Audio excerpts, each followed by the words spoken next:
हमारे आदरणीय राजयोगिनी शीलू दीदी जी पधारे हैं। हम पुनः एक हाथ हिलाकर आपका स्वागत करते हैं, सत्कार करते हैं, अभिनंदन करते हैं। यूँ तो दीदी को सभी जानते हैं, फिर भी आए हुए भाई बहनों में से कुछ नए कुछ पुराने होते ही हैं, इसलिए हम दीदी का परिचय आप सबके सामने रखेंगे। दीदी का बहुत बड़ा सौभाग्य रहा कि बाल्यकाल से ही मम्मा बाबा की पालना मिली और बाल्यकाल से ही इस ईश्वरीय पढ़ाई पढ़ने का अवसर मिला। मुंबई महानगरी में रहते हुए मम्मा बाबा का सानिध्य प्राप्त हुआ और इसलिए लौकिक और अलौकिक दोनों ही पढ़ाई आपने मुंबई में रहते हुए की।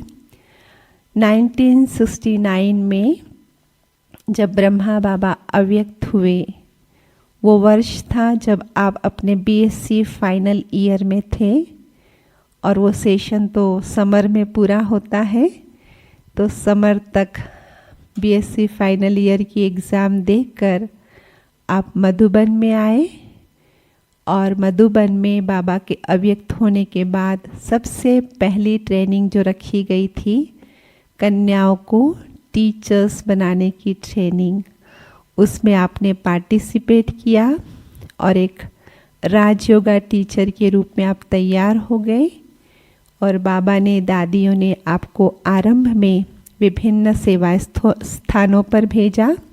राजकोट, बेंगलोर, हैदराबाद, नेपाल, मॉरिशस, अफ्रीका आदि स्थानों पर, कुछ देश के स्थान और कुछ विदेश के स्थानों पर सेवा अर्थ भेजा, जहाँ पर आपने जी जान लगाकर सेवाएं की, बाबा का नाम बाला करने का पूरा अपना प्रयास किया, जिसके फलस्वरूप सेवा केंद्र खोलने के निमित्त भी बने। और फिर 76 में, यूँ तो हर वर्ष आप सेवाएं करके मधुबन में आते रहे, लेकिन जब 1976 में आप मधुबन में आए, आपके लिए एक सुनहरा अवसर इंतज़ार कर रहा था और वो सुनहरा अवसर था दादियों के तरफ से कि अब मधुबन निवासी बनकर सेवाएं करो। तो उस वर्ष से आज दिन तक दीदी मधुबन निवासी बनकर देश विदेश में अपनी सेवाएं दे रही हैं। वर्तमान में आप राजयोग शिविर की डायरेक्टर हैं और एजुकेशन विंग की वाइस चेयरपर्सन हैं, भट्टियों के भी कोऑर्डिनेटर हैं, विदेशी भाई बहनों के जो प्रोग्राम चलते हैं उनको भी आप कोऑर्डिनेट करते हैं, साथ साथ मेन इंटरप्रेटर भी हैं।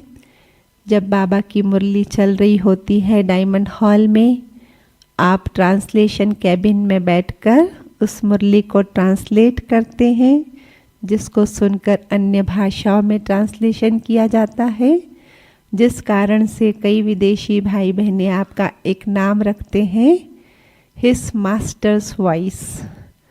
हाँ, आपको पता है उन दिनों में वो रिकॉर्ड होते थे ना, उसमें ऐसा माइक होता था, स्पीकर और कुत्ता दिखाया जाता था कि उसमें लिखता है कि वो अपनी मास्टर की आवाज़ बोल रहा है। तो दीदी बाबा का ट्रांसलेशन करते हैं और वो विदेशी भाई बहनें सुनते हैं और इसलिए दीदी को टाइटल देते हैं हिज मास्टर्स वॉइस।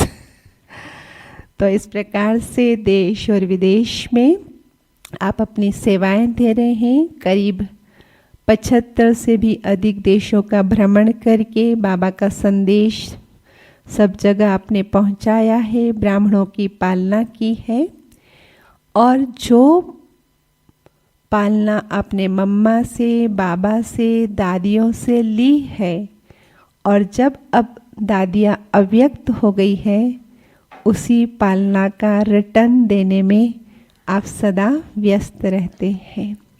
मधुबन में हर आने वाले को वही भासना का पूरा अनुभव देते हैं। दीदी को बाबा ने बहुत सुंदर वरदानों से सजाया है उनमें से 2 का उल्लेख करूंगी मैं। एक है कि विद्या की देवी सरस्वती आपके वाणी पर, जीवा पर सदा विराजमान रहेगी, और दूसरा आप हर की पौड़ी की गंगा हो, आप हर की पौड़ी हो कि जहाँ पर अनेक महारथी आकर स्नान करते हैं।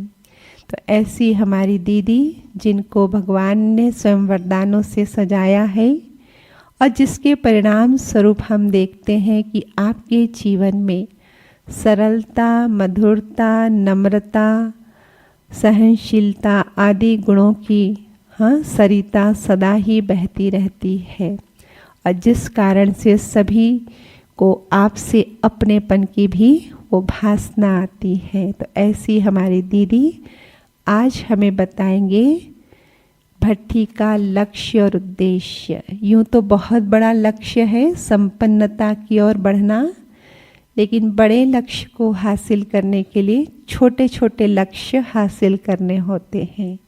तो आज हमने दीदी को विषय दिया है बाप समान न्यारी प्यारी स्थिति हम अपनी कैसे बनाएं।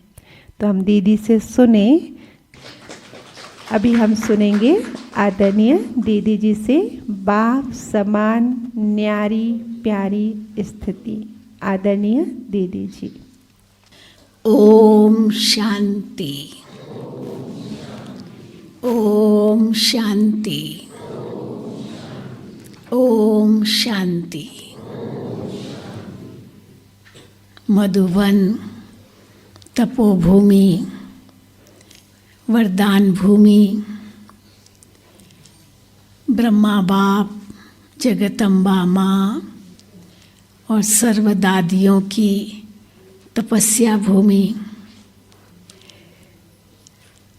परिवर्तन भूमि, जितनी महिमा करे उतनी कम।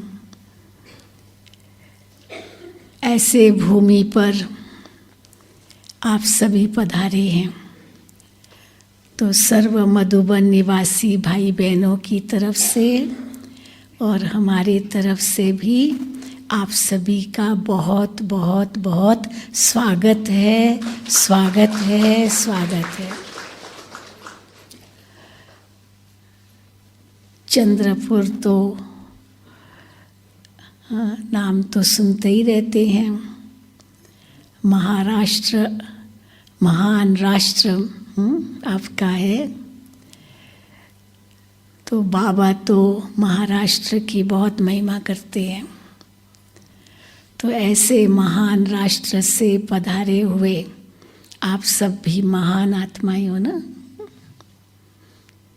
बाबा तो सबको महान दृष्टि से देखते हैं, लेकिन हम कितना अपने आप को उस दृष्टि से देखते हैं वो हर एक अपनी अपनी विचार रखते हैं। लेकिन आप सब भट्ठी में आए हो और आते ही आपको ये बैज मिल गया, योग तपस्या भट्ठी संपन्नता की ओर। तो बहुत बड़ा लक्ष्य, बहुत बड़ा उद्देश्य इस भट्ठी का है कि हम कैसे संपन्नता की ओर जाएं। संपन्न भी बनना है और संपूर्ण भी बनना है। समय कम है, उसके लिए ब्रह्मा बाप समान बनना है। ब्रह्मा बाबा संपन्न संपूर्ण कैसे बने, क्या उनकी विशेषताएं थी, तो उस पर बहुत चर्चाएं भी चलती है। ब्रह्मा बाबा के 10 कदम, ब्रह्मा बाबा के 50 कदम आदि आदि इसकी कई पुस्तिकाएं भी बनी हैं। जिन्होंने ब्रह्मा बाबा को साकार में नहीं देखा, मैं नहीं समझती हूँ किसी ने देखा होगा। देखा है किसी ने साकार बाबा को? नहीं, 50 साल से ऊपर हो गए। लेकिन मेरा तो ये सौभाग्य था कि ब्रह्मा बाबा को, मम्मा को बहुत करीब से देखा। छोटे थे लेकिन बहुत करीब से देखा। तो ब्रह्मा बाबा कैसे संपन्न बने। बाबा हमें जो कुछ मुरलियों में सुनाते हैं वो सब संपन्नता की ओर जाने के कदम हैं, क्योंकि बहुत बड़ा उद्देश्य है। सिंपल रीति में तो कहेंगे, आज भी बाबा ने कहा, मनुष्य से देवता किए करत न लागी वार। मनुष्य से देवता बनने में समय नहीं लगता, लेकिन कौन बनाते हैं, कब बनाते हैं, ये किसको पता नहीं है। तो इस संगम युग पर भगवान आकर के हमें सबसे बड़ा उद्देश्य यही देते हैं कि तुम्हें देवता बनना है। और देवता बनने के पहले कई कदम हैं। उसके पहले तो घर जाना है। उसके पहले तो घर जाना है। घर जाने से पहले हमें यहाँ संपन्न और संपूर्ण बनना है। उसके पहले पहले उस बाप घर जाने से पहले फरिश्ता बनना है। फिर फरिश्ता बनने से पहले संपन्न और संपूर्ण बनना है। संपन्न और संपूर्ण बनने से पहले कर्मातीत बनना है। कर्मातीत बनने से पहले पवित्र बनना है, योगी बनना है। तो बहुत सारे कदम हैं और ब्रह्मा बाबा ने ये कदम सब पास किए। जैसे ही यज्ञ शुरू हुआ, शिव बाबा ने ब्रह्मा बाबा को सबसे पहला आदेश यही दिया कि अपना सर्वस्व समर्पण करो। और माताओं के नाम पर विल कर दिया और बाबा न्यारे प्यारे बन गए। अब विल कर दिया जैसे उनका कुछ नहीं। तो बाबा ने यही उनको आदेश दिया और 1 सेकंड में ब्रह्मा बाबा ने उसका पालन किया और न्यारे प्यारे बन गए। लेकिन न्यारा प्यारा बनने के लिए शिव बाबा ने उनको कितने साक्षात्कार कराए।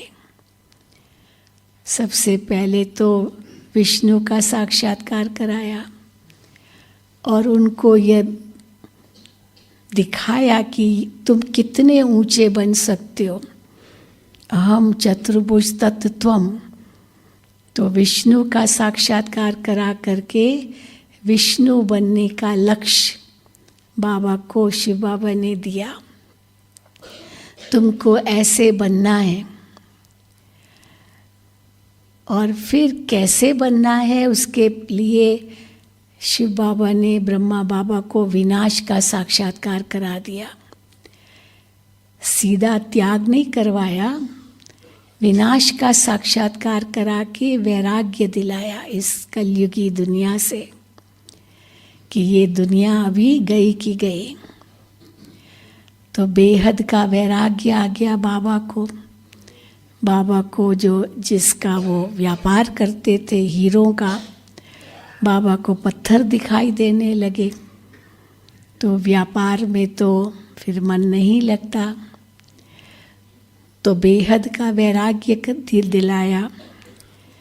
फिर बाबा ने बहुत बड़ी जिम्मेदारी दी उनको कि तुमको स्वर्ग का साक्षात्कार उनको करा करके जिम्मेदारी क्या दी कि ऐसी दुनिया तुमको बनानी है। तो एक तरफ वैराग्य दिलाया विनाश का साक्षात्कार करा करके, और दूसरी ओर जिम्मेदारी दी स्वर्ग की स्थापना करने की। और कैसे यज्ञ स्थापन किया और जिसमें बहनें आई विशेष रूप से, वो समर्पित हुई ब्रह्मा बाबा ने अपनी सारी संपत्ति उनके नाम पर विल कर दी और यह बीज ब्रह्मा बाबा ने बोया और आज वट वृक्ष के रूप में यह ईश्वरीय विश्वविद्यालय दिन दुगनी रात चौगनी गति से देश विदेश में आगे बढ़ रहा है और हम और आप इस विश्वविद्यालय से कितना लाभ ले रहे हैं। तो ब्रह्मा कैसे बने, उसके ये सारे कदम थे। तो बाबा भी अब केवल ब्रह्मा बाबा को नहीं बनाया, लेकिन बाबा कहते हैं फॉलो फादर। जो ब्रह्मा बाबा ने किया वो हमें भी करना है। तो पहले क्या करना होगा, जैसे ही हम आत्मा परमात्मा का ज्ञान लेते हैं तो हमें यह आदेश मिलता है कि अभी अपने को आत्मा समझकर मुझे याद करो। ये पहला लक्ष्य मिलता है।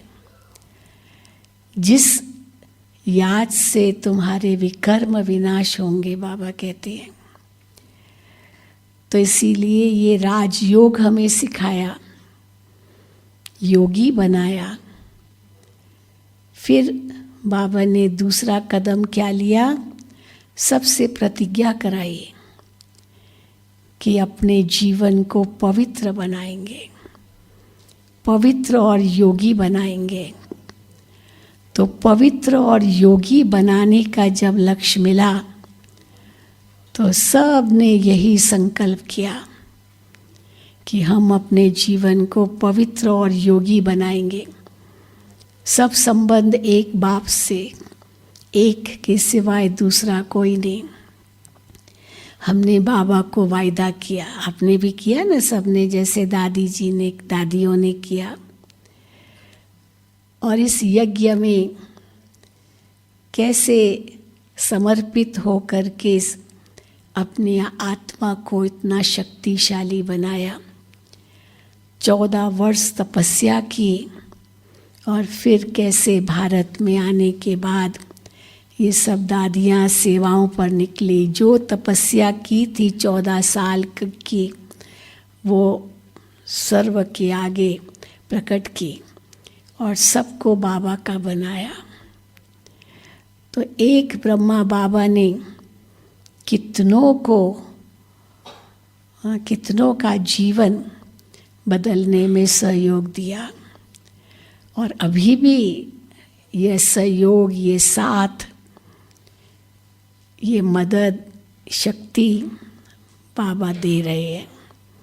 हम ये नहीं कहेंगे कि बाबा नहीं है। पढ़ाई भी चल रही है, योग भी वही है, ज्ञान भी वही है। अवश्य रिवीजन चल रहा है, परंतु ये रिवीजन जो दोबारा फिर पढ़ते हैं परीक्षा के लिए, ये सिद्ध करता है कि अंत कितना नज़दीक है। वो बड़ी परीक्षा आने से पहले हमें फिर से रिवीजन करना है जो कुछ भी पढ़ा है अब तक। और जितना रिवीजन करते जाएंगे, उसको फिर से याद करते जाएंगे, उतना हम आगे बढ़ते जाएंगे। तो पढ़ाई चल रही है, बाबा भी सूक्ष्म रूप में हमारे साथ हैं। हम बच्चों को टचिंग कर रहे हैं, आगे बढ़ने की प्रेरणा दे रहे हैं। बस जो बाबा कहते हैं वो हमको करना है। आज्ञाकारी, वफादार, फरमान बरदार बनकर, क्योंकि सारी श्रीमत मुरलियों में है। ऐसी कोई मुरली नहीं है जहाँ बाबा की कोई श्रीमत न हो। बच्चे ये करो, बच्चे ये नहीं करो। हर मुरली में ये करो, ये नहीं करो, ये करो, ये नहीं करो। तो ये श्रीमत के रूप में है, जिसको हम कभी कभी बाबा मुरली में कहते हैं, सुनते हैं, पढ़ते हैं। बाबा राय देते हैं, ये राय देना भी श्रीमत है। फिर बाबा कहते हैं, बाबा डायरेक्शन देते हैं, वो भी श्रीमत है। फिर बाबा कहते हैं, बाबा ऑर्डर निकालते हैं। फिर बाबा कहते हैं, बाबा ऑर्डिनेंस निकालते हैं, फरमान करते हैं। तो चाहे राय देते हैं, चाहे आज्ञा देते हैं, चाहे फरमान करते हैं, ये सब हमारे लिए श्रीमत है। और अगर उस श्रीमत पर चलते हैं तो कल्याण तो हमारा ही होना है और हम मनुष्य से देवता बन जाते हैं। लेकिन उसके लिए ब्रह्मा बाबा को पूरा फॉलो करना पड़े। ब्रह्मा बाबा ने क्या क्या किया तो वो भी बाबा बताते हैं। बाबा के आगे कितनी परीक्षाएं आई वो भी बाबा बताते हैं। और कैसे उन परीक्षाओं से पास हुए, अटल अडोल स्थिर एक रस बाबा रहे, वो हमारे लिए ब्रह्मा बाबा एक बहुत बड़ा उदाहरण है। तो हमारे सामने भी कई विघ्न आते हैं, कई समस्याएं आती है, परीक्षाएं आती है, लेकिन हम भी ब्रह्मा बाप समान ऐसे ही अडोल स्थिर एक रस रहे। ये है ब्रह्मा बाबा को फॉलो करना। और उसमें से एक बहुत बड़ी आज्ञा है जो आज के वरदान में बाबा ने कहा कि ब्रह्मा बाप समान न्यारा और प्यारा बनना है। और न्यारा और प्यारा इसका बहुत सुंदर उदाहरण क्या है? क्या है इसका उदाहरण? एग्जाम्पल क्या है? कमल का फूल। कमल का फूल न्यारा और प्यारा का उदाहरण है। कैसे कमल का फूल कीचड़ में पैदा होता है ना, कीचड़ में ही उगता है, कीचड़ में ही पलता है, परंतु उसकी सारी जड़ें, उसकी टहनी, उसके पत्ते, वो सब कीचड़ में, सब कीचड़ में। लेकिन खुद कमल का फूल न्यारा और प्यारा है। उस कीचड़ का उनके ऊपर प्रभाव नहीं पड़ता। तो कीचड़ का प्रभाव न पड़ना ये न्यारापन है, क्योंकि प्रभाव पड़ा माना न्यारापन नहीं है ना। और प्यारापन इस प्रकार से कि चारों ओर कीचड़ है, लेकिन फिर भी वो कमल कैसे खिलता है और सबकी दृष्टि उसी कमल पर पड़ती है, कीचड़ पर नहीं पड़ती है। भले कीचड़ है चारों ओर, लेकिन कमल पर दृष्टि पड़ती है क्योंकि वो कितना प्यारा है। तो बाबा भी हमें ये प्रेरणा देते हैं कि बच्चे कमल फूल समान न्यारा और प्यारा बनो, जैसे ब्रह्मा बाबा बने। कोई ये कह नहीं सकता है कि मैं तो बूढ़ा हो गया, अब मैं कैसे ये सब करूं। लेकिन बाबा कहते हैं बूढ़े हो तो ब्रह्मा बाबा खुद उदाहरण है, कैसे उन्होंने पुरुषार्थ किया। कोई जवान है वो कहे हम कैसे करें, अभी तो हम जवान हैं। तो बाबा कहते हैं मम्मा का उदाहरण है, मम्मा भी तो जवान थी ना। मम्मा तो 16-17 साल की थी जब आई, और बाबा तो उस समय 60 साल के थे। लेकिन इतनी छोटी उम्र में आई और कैसे आगे गई, जो माँ जगदम्बा माँ सरस्वती कहलाई। आज भी बाबा ने सरस्वती की कितनी महिमा की। कैसे मम्मा सरस्वती के रूप में ज्ञान की वीणा बजाती थी। माँ जैसे लोरी देती है तो प्यार की लोरी सबको मम्मा देती थी। एक पॉइंट बाबा की लेती थी और उसका कितना विस्तार करती थी। जैसे सारे ज्ञान को कितना सहज बनाती थी। बाबा तो सागर है, वो सागर की तो लहरें कितनी उठती है, कभी यहाँ से कभी वहाँ से, कभी वहाँ से, कभी ऊंची कभी कम ऊंची, कभी सीधी, वो बहुत लहरें उठती है। लेकिन नदी कैसे होती है? सीधी सरल। तो बाबा की मुरलियाँ तो सागर की तरह है, कितनी पॉइंट्स बाबा उसमें देते हैं, लेकिन मम्मा उनमें से एक ही पॉइंट लेती थी और उसका विस्तार करती थी और सहज बनाती थी समझने के लिए। जैसे माँ होती है ना, छोटा बच्चा है तो कोई कड़क वड़क कठोर चीज़ तो नहीं खा सकता है, तो माँ क्या करती है, कैसे भोजन खिलाती है बच्चे को, क्या खिलाती है, नरम नरम नरम नरम करके खिलाती है। पक्षियों को भी देखा है, पक्षी, उनका बच्चा घोंसले में है तो पक्षी वो जा करके कुछ न कुछ लाता है, परंतु पहले अपने मुंह में वो चबाता है, उसको नरम करता है, फिर बच्चे को देता है। तो मम्मा ऐसी थी, वो सहज करके बच्चों को देती थी। इसलिए एक ही पॉइंट की गहराई में, परमात्मा सर्वव्यापी नहीं तो सर्वव्यापी क्यों नहीं, कैसे नहीं, आदि आदि सारी उसकी गहराई। मम्मा की मुरलियों की भी पुस्तकें है ना, एक है ज्ञान झंकार, कुछ ऐसे है। किसने पढ़ी है मम्मा की मुरलियों की पुस्तक? पढ़ी है किसी ने? क्या नाम है? हाँ, ज्ञान झंकार है, कुछ है, दूसरी भी है, नाम पता नहीं, लेकिन ये मम्मा की मुरलियों की किताबें हैं। तो जैसे अव्यक्त मुरलियाँ पढ़ते हैं, साकार मुरली की भी किताब है, वैसे मम्मा की भी मुरलियों की किताब है। और उसमें देखेंगे कैसे एक पॉइंट, वैसे मुरलियों के पीछे कभी कभी मम्मा की मुरली आती है, तो मम्मा ऐसे करती थी। तो माँ का रूप था, तो आई तो बिल्कुल सिंपल साधारण घर से, क्योंकि उनके फादर की डेथ हो गई थी, बिजनेस में घाटा पड़ गया था, बहुत कुछ लॉस हुआ, और जैसे आई और बाबा के पास समर्पित हो गई, वही ड्रेस, कोई धन संपत्ति कुछ भी नहीं लाई उनकी माँ और वो, परंतु इतनी तपस्या की, जो माँ बनी, हाँ, यज्ञ की, ब्रह्मा की बेटी सरस्वती, पर अलौकिक रूप में माँ। तो कोई जवान कहे कि मैं कैसे ये सब पुरुषार्थ करूं, तो बाबा किसका मिसाल देते? मम्मा का। मम्मा कर सकी तो तुम क्यों नहीं कर सकते हो? बुजुर्ग बाबा कर सके तो तुम क्यों नहीं कर सकते हो? तो कोई बहाना नहीं दे सकता है, लेकिन अंदर में पहले तो निश्चय चाहिए। बाबा मम्मा को ये इतना पक्का निश्चय था, जिस निश्चय के आधार से ही वो आगे बढ़े ना।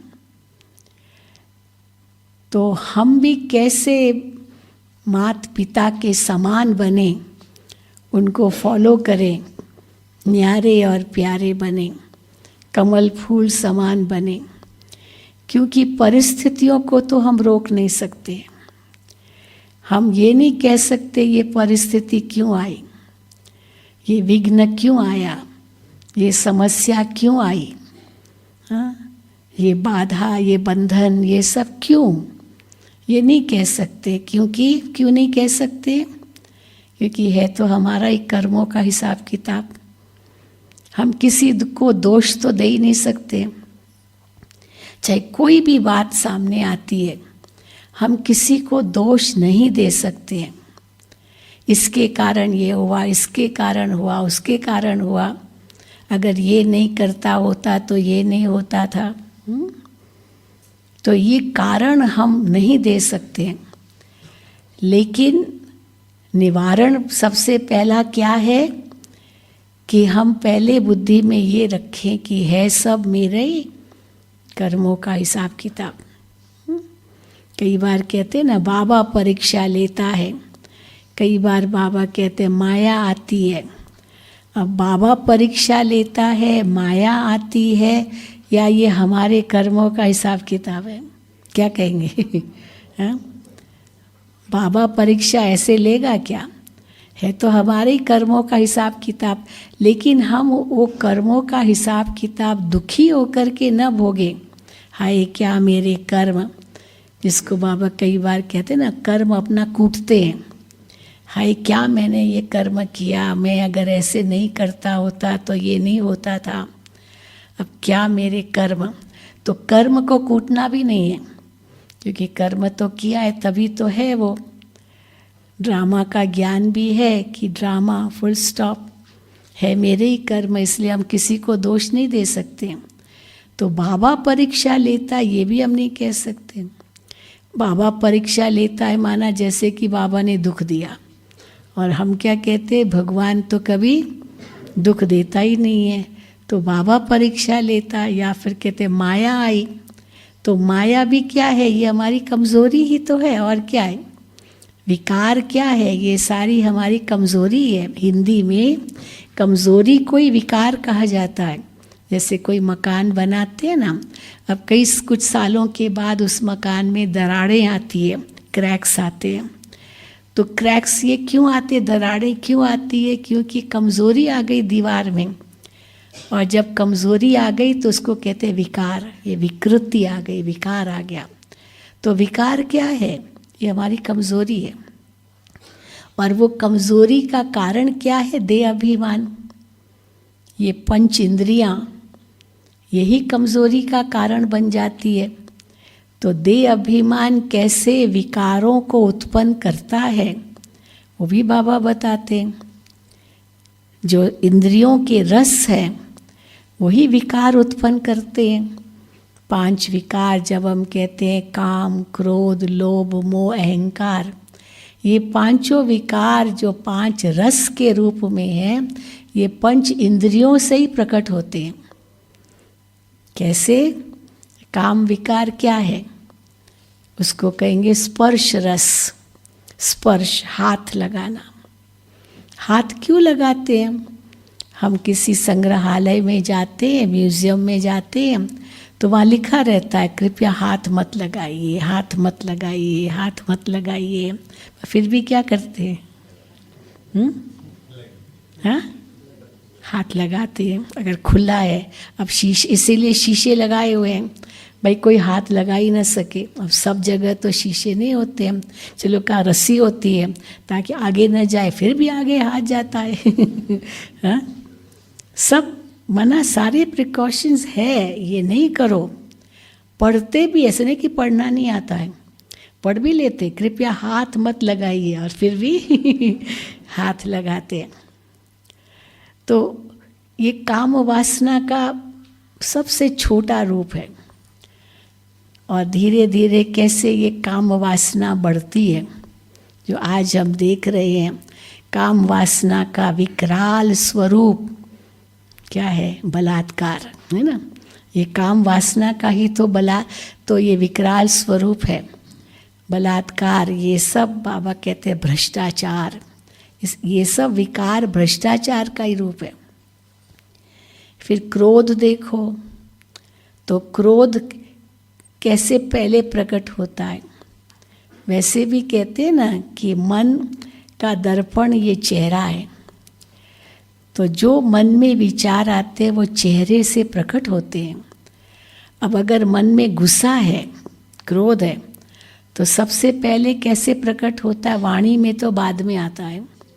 सबसे पहले कैसे प्रकट होता है, आँखों से ऐसे आँखों से देखेंगे, बोलेंगे शायद ना भी बोले, चलो कई बोलते नहीं है, पर आँखों से गुस्सा पता चलता है, गुस्सा इसके अंदर में गुस्सा है।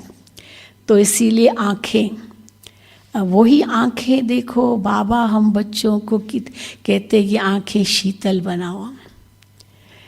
हाँ, किसी क्रोधी की आँखें कैसे होती है, उसका तो चेहरा भी देखना पसंद नहीं करेंगे, है तो वही आँखें। हाँ, देखो ट्रकों के पीछे क्या लिखा रहता है, बुरी नज़र वाले तेरा मुँह काला, तो उसको बद्दुआ मिल जाती है। बुरी नज़र वाले को बद्दुआ मिल जाती है। तो केवल काम वासना ही नहीं, क्रोध भी ऐसा ही विकार है, वो भी बुरी नज़र है। और ऐसे भी है, देखो कोई संत है, महात्मा है, गुरु है, उसकी नज़र हम पर पड़ी मानो, तो हम क्या कहते हैं, स्वामी जी की, गुरु जी की नज़र मुझ पर पड़ी, मैं निहाल हो गया। हाँ, मैं इतनी, मुझे शक्ति मिली उनकी नज़र से, उनकी आँखों से। तो किसकी नज़र तो निहाल कर देती है, और किसकी नज़र बेहाल कर देती है, ऐसे ही कहेंगे, उसको बद्दुआ मिल जाती है। तो क्रोध प्रकट पहले पहले आँखों से होता है। ये आँखें ही बताती है सब कुछ। कई इस पर गीत बने हुए हैं। तो बाबा की आँखें देखो, गुलजार दादी की आँखें देखो, दृष्टि देखो।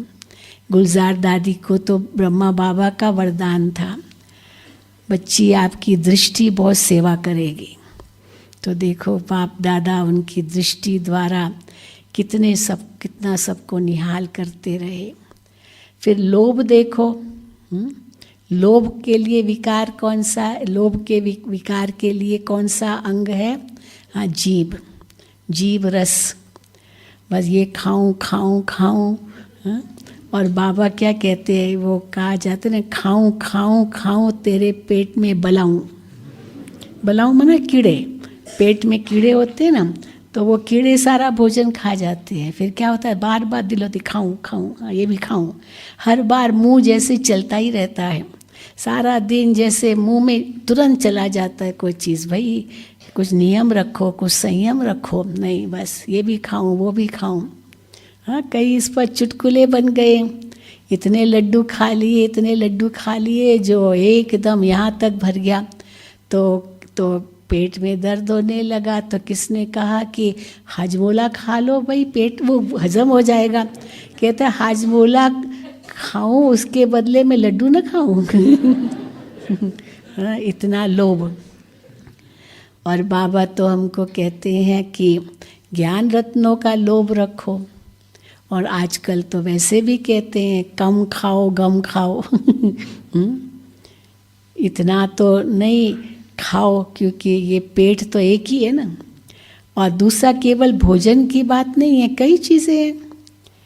धन का भी कितना लोभ ही लोभ। चाहिए चाहिए चाहिए, बाबा कहते चाहिए चाहिए चाहिए, ये लोभ ही तो है।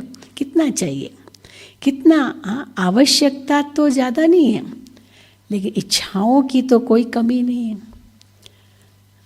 अभी एक है ना, आपने देखा होगा, अभी आजकल लेटेस्ट न्यूज़ क्या है, वो कनौज, वो एक कोई इत्र का व्यापारी ये यूपी में कैसे पकड़ा गया। कितने करोड़ों करोड़ों करोड़ों रुपए कहाँ से रुपए निकल रहे थे।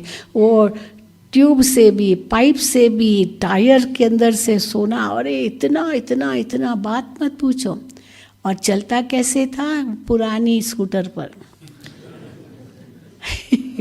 हाँ, सब कुछ नहीं, जैसे कि है ही नहीं। और बार बार यही कहता था मेरे ऊपर कर्जा है, मेरे ऊपर कर्जा है। और पर छापा पड़ा, कितने करोड़ रुपए निकले। अभी सब पूछताछ चल रही है, इतना करोड़ कहाँ से लाया, कितनी ये टैक्स की चोरी करते हैं, क्या नहीं करते हैं, कैसे छिपाते हैं। तो हम कहते पेट तो ज़्यादा मांगता नहीं है, बाकी पेटियाँ तो जितनी भर लो। तो दिखाते ना कितनी पेटियाँ भर भर करके वो सारा जो रुपए थे वो सब ले गया, ये इनका जो रेड करने आए थे। तो देखो, पर लोभ मनुष्य को कहाँ ले जाता है। तो लोभ है, जीव कहो। फिर मोह, उसका कौन सा विकार है? मोह विकार का कौन सा अंग है, कौन सी इंद्री है? ये नाक। तो नाक जिससे बहुत मोह होता है ना जिसमें, तो उसका वो उनके बदन से वो नाक रगड़ते रहते। ओह हाँ, इतना ऐसे गले लगाएंगे, इतना चिपकेंगे। और वो खाली मनुष्य नहीं, जानवर, कुत्तों से भी इतना मोह होता है। कुत्ता मर गया तो ऐसे रोते हैं जैसे पता नहीं इंसान मर गया, इतना रोते हैं। तो जो मोह होता है ना, वो उसकी सुगंध चाहिए, सुगंध लेते हैं। तो ये नाक, ये मोह की निशानी। और अहंकार, कान। ये कान, किसने मेरे लिए कुछ बोल दिया तो एकदम कान खड़े हो जाते। क्या कहा? मेरे लिए ऐसे कहा, क्या समझता है? मैं भी कोई कम हूँ क्या? मैं भी कुछ हूँ। हाँ, ये मत समझे ये कि ये जो कह दिया बस हो गई, छुट्टी हो, सब कुछ नहीं होगा, इसका मैं बदला लूँगा। तो ये अहंकार, ये कान खड़े हो जाते हैं। तो ये पांचों ही विकार किसकी निशानी है? हाँ, आत्मा की कमजोरी है। क्योंकि बाबा तो हमें स्वमान कहते हैं, स्वमान में रहो। तो जहाँ स्वमान है वहाँ अभिमान नहीं होगा। क्या अंतर है दोनों में, स्वमान और अभिमान में? तो अभिमान जो होता है वो वस्तु, व्यक्ति, कला, ये जो स्थूल चीज़ें हैं, बाह्य चीज़ें, उसका मान। और स्वमान माना आत्मा के गुणों का मान। जो बाबा हमें वरदान देते हैं या जो कुछ भी टाइटल देते हैं, ये सब आत्मा का स्वमान है। तो उस स्वमान में रहो तो ऑटोमेटिकली अभिमान खत्म हो जाएगा। और कैसे हम अभिमान अपना तो खत्म करें लेकिन दूसरों का सहन कर सकें। अब कोई ने मुझे कुछ कह दिया, अब मैं अंदर में ये सोचूं ऐसे क्यों कहा, क्या समझता, आदि आदि, ये तो नेगेटिव विचार ही मन में आएंगे। अब बदला तो लेना नहीं है, तो इसलिए बदला नहीं लेना है तो बदल के दिखाओ, चलो। तो इसीलिए क्या समझता है ये मत सोचो। इसलिए बाबा कहते हैं अभिमान वाले को अपमान महसूस होता है। जिसको अभिमान नहीं है उसको अपमान नहीं लगेगा। वो सोचेगा ठीक है, ये इसका विचार है, इससे कोई बात नहीं, हम क्या किसी को रोक तो सकते नहीं हम। लेकिन मैं कौन हूँ, मैं क्या हूँ, वो तो मैं जानता हूँ ना। अगर कोई कहे कि ये फलाना तो बहुत खराब आदमी है, और यहाँ तो बाबा हम बच्चों को कितना श्रृंगार करते हैं गुणों से, स्वमान से, तो जो आत्मा के मूल गुण हैं उनका मान रखना वो है स्वमान। अगर वो क्रोध कर रहा है तो मैं क्या अंदर में सोचूं, मैं आत्मा शांत स्वरूप हूँ। तो जैसे ही कहा मैं शांत स्वरूप हूँ, उसका क्रोध का असर नहीं होगा। फिर दूसरा कदम क्या है कि जो क्रोध कर भी रहा है ना, उसके प्रति भी जो आज जो बाबा ने कल कहा, हाँ, कैसे कल की जो मुरली बाबा की चली मनसा सेवा, तो मनसा सेवा माना क्या, शुभ भावना, शुभ कामना और दुआएं। कैसा भी व्यक्ति हो, पर मैं अगर स्वमान में हूँ तो मेरी शुभ भावना, मेरी शुभ कामना, मेरी दुआएं काम करेगी। तो अगर वो गुस्सा कर रहा है तो मैं क्या शुभ भावना, शुभ कामना रखूं, क्या दुआ करूं कि ये आत्मा शांत स्वरूप है, ये आत्मा शांत स्वरूप है। लेकिन ये आत्मा जानती नहीं है कि ये शांत स्वरूप है, इसलिए गुस्सा कर रहे हैं। अगर इसको भी ये पता होता वो शांत स्वरूप आत्मा है तो गुस्सा करते, पर गुस्सा कर रहे मैंने इसको पता नहीं है। तो दया आती है ना, तो दया जिस पर आती है उसको फिर दुआ देंगे। दया आना माना जैसे अंदर में दुआ, बिचारा, बिचारा का ना। तो अगर कोई क्रोध करता है तो उसको क्या हम उसके प्रति क्या शुभ भावना, शुभ कामना करें कि असल में तो ये आत्मा बहुत शांत स्वरूप है, लेकिन इस समय ये नहीं है, कोई बात नहीं। तो हम सहज रूप से सहनशील बन जाते हैं, हम सामना नहीं करते हैं। क्योंकि ये तो हुआ व्यक्ति का सामना करना, उसने मुझे 2 गाली दी, मैंने 4 दे दी, फिर उसने 8 दे दी, मैंने 16 दे दी, फिर उसने 32 दी, मैंने 64 दी, मल्टीप्लाई होता क्या। तो वो कोई ये समाधान नहीं है, क्योंकि वो भी कहेगा कि मैं भी कम नहीं हूँ, तुम आओ मैदान में आओ तो मैदान में आकर लड़ते। अभी भी 2 दिन पहले कल की न्यूज़ थी, वो वैष्णव देवी पर जा रहे थे लोग 2 बजे रात को, और एकदम भगदड़ मच गई, इतनी जो लोग वहीं पर कुचल कर मर गए ना। न्यूज़ सुनी होगी, बहुत कुछ आती है न्यूज़। तो क्यों शुरू हुआ कि कुछ वो ऐसे लफंगे लड़के थे, वो आपस में लड़ने लग गए। अब लड़ने क्या लगे, वहीं पर मारामारी चालू हो गई, ऊपर चढ़ने की, उसको पुश करते उसको, और वहाँ दूसरे जो थे वो गिरते गए और कितने लोग मर गए। वैष्णो देवी पर जा रहे। रात को 2 बजे, क्योंकि इतनी भीड़ होती है कि 1 जनवरी को वैष्णो देवी का दर्शन करना। अब भक्ति मार्ग में भी देखो उसकी भी कितनी तमो प्रधान अवस्था आ गई है, लेकिन यहाँ तो बस वो गुस्सा किया, लड़ने लगे और उसके कारण क्या हो गया ऐसा हादसा। तो क्या है कि हम देखते हैं दुनिया के अंदर क्या क्या है चल रहा है, तो हम अगर वो गुस्सा कर रहा है, तो एक बहन से बात हो रही थी, तो कहा बहन जी मेरा पति बहुत गुस्सा करता है, तो मैं उनको दुआ देती हूँ, मैं उनके प्रति शुभ भावना शुभकामना रखती हूँ। तो मैंने कहा अच्छा आप क्या सोचती हो उस समय? तो उसने कहा कि मैं सोचती हूँ कि ये शक्ति रूप आत्मा है, शक्ति रूप आत्मा।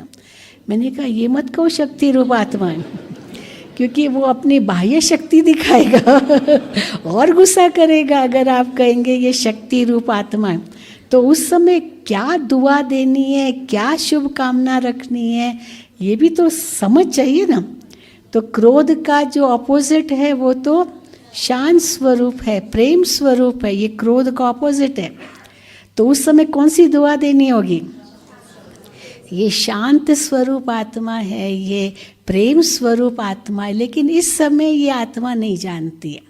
तो मैं दुआ करती हूँ कि ये शांत स्वरूप बन जाए, ये प्रेम स्वरूप बन जाए। तो देखो धीरे धीरे धीरे उसका गुस्सा कम हो जाएगा, पर सामना नहीं करना है, क्योंकि सामना किया तो केवल उसका पाप तो नहीं बना, हमारा भी तो बनेगा ना। 2 का 4 सुनाया तो खाली उसका पाप कर्म बना क्या? हमारा भी बन गया। तो उस समय या तो दूर हट जाओ या तो मुस्कुरा दो, अंदर में सोचो चलो बेचारा ये जानता नहीं है कि ये कौन है, पर मैं आत्मा तो जानती हूँ ना कि मैं शांत स्वरूप हूँ, शुद्ध स्वरूप हूँ। तो इसको कहते हैं न्यारा और प्यारा। दुआएं भी देना, शुभ कामना भी रखना, शुभ भावना भी रखना, और फिर भी हल्के रह करके उस आत्मा के कल्याण का सोचना। और आज बाबा ने वरदान में क्या कहा? Double light. तो ब्रह्मा बाबा कितने डबल लाइट थे। डबल लाइट की परिभाषा बाबा क्या देते हैं ना? एक तो आत्मा लाइट है, ज्योति है, और दूसरा आत्मा इतनी हल्की है।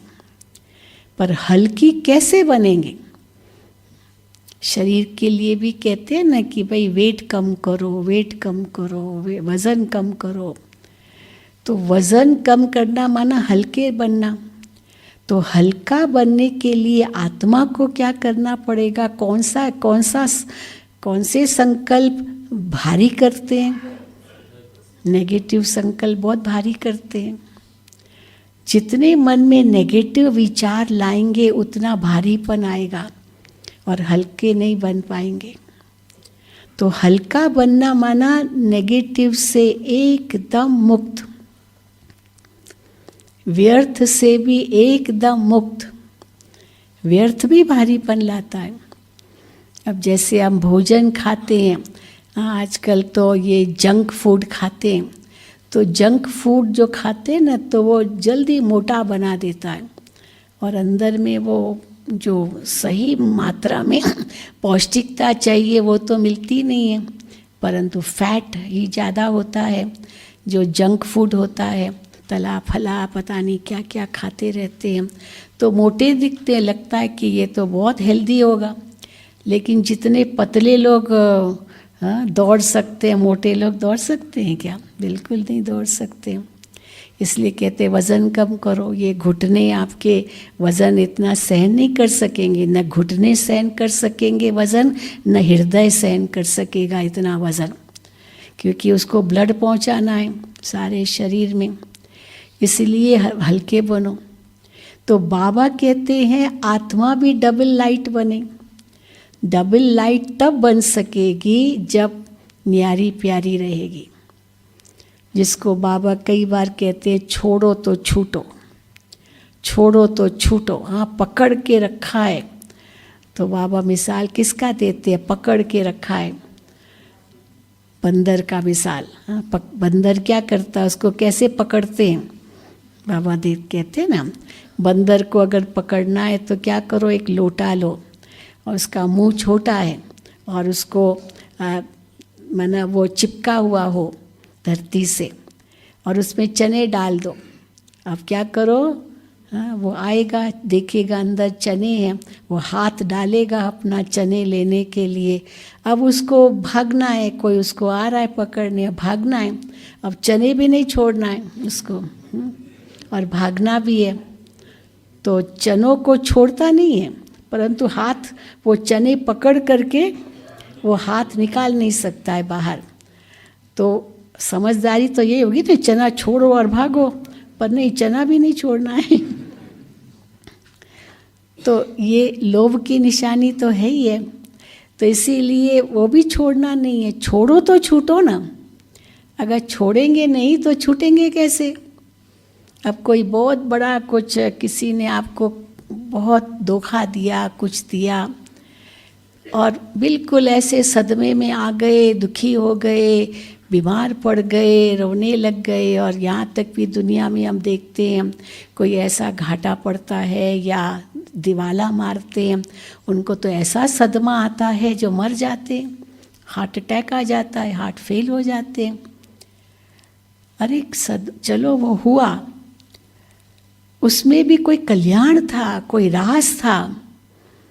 मैं आपको एक मिसाल सुनाऊं, एक भाई अपना अनुभव सुना रहा था कि कैसे उसकी बिजनेस में घाटा पड़ा, ज़बरदस्त घाटा पड़ा, लेकिन वो कुछ 1 महीने से बाबा का ज्ञान सुन रहा था, ड्रामा का ज्ञान उनको था, हर चीज़ में वो ड्रामा इतना पक्का था उसको कि हर बात में कल्याण है। क्योंकि ड्रामा का मुख्य राज क्या है कि हर बात में कल्याण है।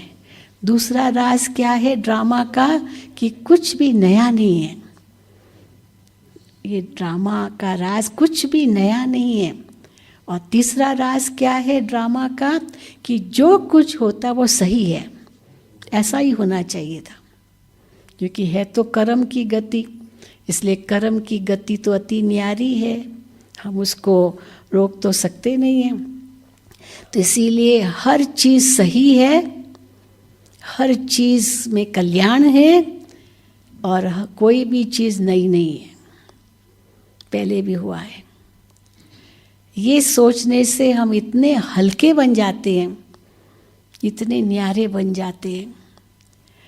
तो एक भाई अपना मिसाल दे रहा था कि बहन जी मैं 1 साल से ज्ञान में हूँ, परंतु जैसे ज्ञान में आया ना, तो बाबा का ज्ञान हमको बहुत अच्छा लगा।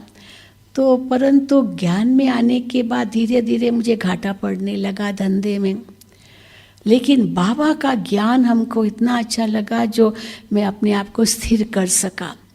लोगों ने कहा, देखा तुम ज्ञान में गए ना, संस्था में जाते हो, इसलिए तुमको घाटा पड़ गया। अब उसकी बुद्धि चलने लगी, क्या सचमुच इसके लिए घाटा पड़ गया? लेकिन बाबा तो कहते हैं कि ये तो कर्मों का हिसाब किताब है, ये तो किसको दोष तो दे नहीं सकते हैं।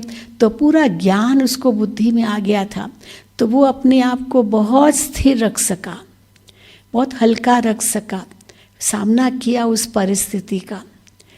तो वो बता रहा था कि बहन जी मेरे को तो कुछ नहीं हुआ, लेकिन मैं समझता था इसमें कल्याण है, पर लोग कहते थे नहीं इसमें तो बहुत अकल्याण है, तुम वहाँ गए इसीलिए धोखा हुआ, इसलिए ये आपको घाटा हुआ। लेकिन सचमुच कैसे कल्याण हुआ अभी मैं समझता हूँ। तो कैसे कल्याण हुआ, क्योंकि धन बहुत था, तो उसके जो बच्चे थे ना वो थोड़े नालायक होने लगे, उड़ा देना पैसा, शराब सिगरेट या बड़ी बुरी आदतों में फंसना, क्योंकि बाप का माल है, बाप का माल है कहते ना बाप का माल है, तो इसीलिए उसमें उड़ाते रहना, ये सब करना। अब घाटा पड़ गया तो तंगी आ गई। अब जब तंगी आ गई तो बच्चे संभल गए, बच्चे सुधर गए, वो बच्चों ने वो अपनी आदतें ख़त्म कर दी। तो मैं तो कहता हूँ कल्याण ही हुआ ना। अगर मेरे को घाटा नहीं पड़ता होता तो मेरे बच्चे तो वैसे ही सब उड़ा देते थे, फ़ायदा तो वैसे भी नहीं होना था क्योंकि बच्चे सब उड़ा देते थे। तो मैं तो समझता हूँ ये बाबा ने मेरे लिए कल्याण किया, या जो भी कहो बाबा ने किया, ड्रामा ने किया, जो मेरे बच्चे तो सुधर गए और अभी बच्चे मेहनत कर रहे हैं। नहीं तो बाप के पैसे को पर उड़ा देते थे पैसे को, और अपना जीवन भी बर्बाद कर देते थे। तो यानी कहने का भाव है कि बाबा ने जो हमें ज्ञान दिया है, इस ज्ञान से हम कैसे हल्के बन जाते हैं। तो हल्का भी बनना है, न्यारा भी बनना है, और फिर प्यारा भी बनना है, क्योंकि छोड़ना तो कुछ नहीं है। बाबा कई कहते हैं बस बाबा छुड़ा तो हम यहाँ आके बैठ जाएं। हैं वो तो बहुत सहज है यहाँ आके बैठ जाओ, पर यहाँ आके बैठ के क्या करेंगे, अचार डालेंगे क्या मनुष्यों का? इतनी ज़रूरत तो है नहीं। या तो उनको ही रखेंगे जो इससे स्किल्ड वर्कर्स है, कुछ सेवा कर सकेंगे। कई बूढ़े कहते हैं बस अभी तो मेरा तो कुछ आगे पीछे कुछ नहीं, हम यहीं रहें। तो उनको तो कभी समर्पित नहीं कराते। अभी उनको क्या खाली पालना करनी है क्या उनकी? अपने घर में रहे, इसलिए बाबा नहीं करते। तो इसलिए फिर क्या करना होगा? अपने घर में रहो, पर घर में रहकर न्यारे और प्यारे होके रहो। जो बाबा कहते वानपरस्ती हो, छोड़ना भी नहीं है, जिम्मेदारियां भी पूरी निभानी है। ब्रह्मा बाबा ने कोई अपनी जिम्मेदारियां छोड़ी थोड़ी। परिवार छोटा था, अब बड़ा परिवार हो गया, तो जिम्मेदारियां और ही बढ़ गई, यानी कि कोई कम हुई। इतने बच्चों को संभालना कोई कम जिम्मेदारी थी क्या? फिर जब भारत में आए तो बेगरी पाठ था। सवेरे कुछ मिला तो दिन के लिए क्या पकाएं क्या खाएं, और कैसे बाबा सावल शाह की हुंडी भर देता था, कैसे आ जाता था। बाबा खुद हैरान होते थे। बाबा कहते थे बच्चों को बाबा भूखा नहीं रख सकता है। 5 साल तक ये चला, 5 साल नहीं 2 साल तो कम से कम चला होगा, 50 से लेके 52 तक। फिर उसके बाद बाबा का सेवाएं, बाहर गए बच्चे और सेंटर्स खुले 52 में, 50 में यहाँ आए। तो इसलिए बाबा कैसे हल्के रहे, किससे न्यारे रहे? बाबा बैठा है, शिव बाबा बैठा है, इतने बच्चों की पालना करना है, शिव बाबा बैठा है ना। तो शिव बाबा बैठा है, शिव बाबा जिम्मेदार है, मैं निमित्त हूँ। ये ब्रह्मा बाबा ने इतना पक्का किया हुआ था, तब तो बाबा के चेहरे पर कोई ऐसी वो रिंकल जिसको कहते हैं ना, कई होते बिल्कुल नहीं आया।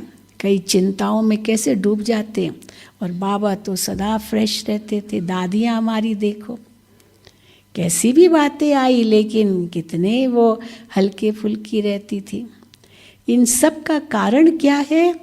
बाबा हमारे साथ है, बाबा की छत्र छाया है, पर उसके लिए अंदर में सच्चाई सफाई चाहिए, बहुत सच्चाई चाहिए। जो बाबा कहते सत्यता की शक्ति, धर्त पड़िए धर्म न छोड़िए। हाँ, धर्त पड़िए माना भले कोई मर भी जाए, पर धर्म, आत्मा का धर्म नहीं छोड़े। बाबा कहते शरीर भी छूट जाए लेकिन खुशी न जाए। ये बाहर की चीज़ें हैं, शरीर छूट गया फिर दूसरा तो मिलेगा ना, पर आत्मा का जो स्वभाव है वो न छूटे, जिसको बाबा कहते हैं स्वमान। तो स्वमान आत्मा का वो अति प्यारा है। बाकी तो सब फिर मिलेगी, कोई बात नहीं। कहते ना, धन गया कुछ नहीं गया, स्वास्थ्य गया कुछ गया। चलो स्वास्थ्य गया तो सेवा में कुछ अड़चन आ सकती है, लेकिन चरित्र गया तो सब कुछ गया। तो चरित्र जाना माना जो आत्मा के मूल गुण हैं वो अगर चले गए, उनको छोड़ दिया स्थूल चीज़ों के कारण, एट द कॉस्ट ऑफ वो गुणों के कॉस्ट पर, उनकी कीमत पर अपने गुणों को बेच रहे हैं स्थूल लेने के लिए,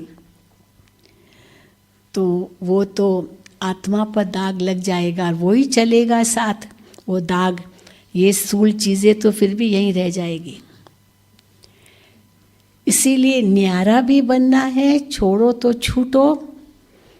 और फिर इंग्लिश में कहते हैं लेट गो लेट गॉड। छोड़ो तो छूटो केवल नहीं, आप भगवान पर छोड़ दो। बाबा कई बार कहते हैं कि बच्चे मुझे दे दो अपना बोझ, लेकिन हम लोग क्या सोचते हैं?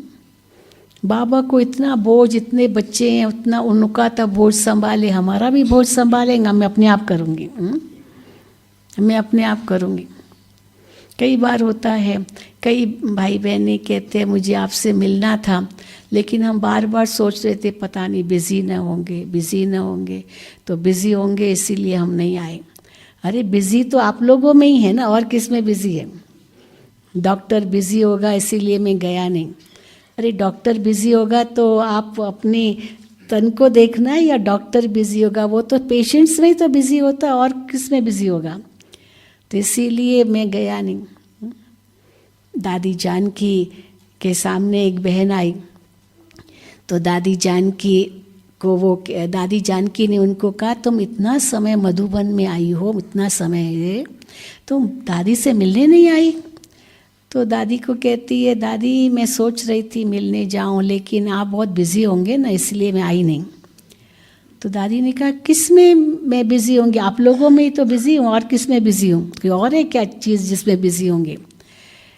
तो फिर चलो अभी क्या बात है? तो दादी को कहती है दादी ये मेरी समस्याएं हैं, मुझे समझ में नहीं आता मैं क्या करूं। तो फिर अभी वापस मैं जा रही हूँ, तो फिर वो समस्याएं मेरे पीछे ही होगी, कई उसकी बातें होगी। तो दादी ने सबसे पहले कहा कि आप वो समस्या यहाँ ले आई क्या? यहाँ भी तुम वही सोच रही हो, समस्याएं, समस्या, ये समस्या, वो समस्या, वो समस्या। तो यहाँ तो तुम किस लिए आई हो? शक्ति भरने आई हो ना। अगर यहाँ भी समस्याओं का ही सोचोगी तो शक्ति कब भरोगी? यहाँ तो हल्की हो जाओ ना, बाबा को दे दो बोझ। जैसे आप समझते हो कि दादी बिजी होगी, पर आप में ही तो बिजी है, तो भगवान भी किस में बिजी है? हाँ, बच्चों के कार्य में ही तो बिजी है ना, उनको अपने लिए कुछ चाहिए क्या? बच्चों की सेवा पर उपस्थित है ना बाबा। तो इसीलिए आप अगर आती होती तो आप ज़रूर हल्की हो जाती और यहाँ से शक्ति भर के जाती, और शक्ति भर के जाओ और फिर देखो सब कुछ आपके लिए ठीक ही होगा। तो यही हमें समझना है, ठीक है? ओम शांति।